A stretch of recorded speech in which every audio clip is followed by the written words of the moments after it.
સુરતના ડિંડોલી વિસ્તારમાં વહેલી સવારે પૂરપાટ ઝડપે દોડતા ડમ્પરે સ્કૂલે જઈ રહેલા બાઇકને અડફેટે લેતા વિદ્યાર્થીનું મોત નીપજ્યું હતું, જ્યારે પિતાનો આબાદ બચાવ થયો હતો. સુરતના રસ્તા પર અકસ્માત અટકવાનું નામ જ નથી લઈ રહ્યું. યમરાજના વાહનો સમા ડમ્પર એક પછી એક નિર્દોષોના ભોગ લઈ રહ્યા છે.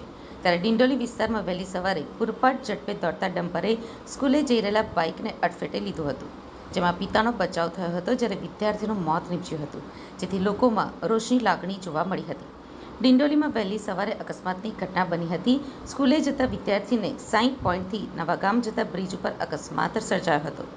બાઇક ઉપર પિતા પુત્ર બંને સાથે જઈ રહ્યા હતા. ડમ્પર ચાલકે પાછલા ટાયરમાં અડફેટે લેતા વિદ્યાર્થીનું ઘટના સ્થળે જ મોત નીપજ્યું હતું.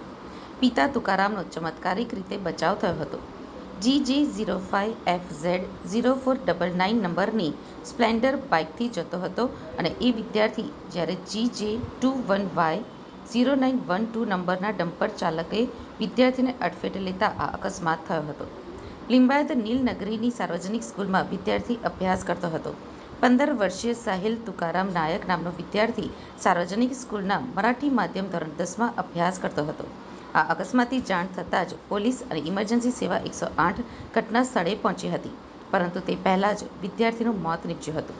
ડમ્પર ચાલકને સ્થાનિક લોકોએ પકડી પોલીસના હવાલે કર્યો હતો, તો બીજી તરફ પરિવારે સંતાન ગુમાવતા શોક ફેલાઈ ગયો હતો.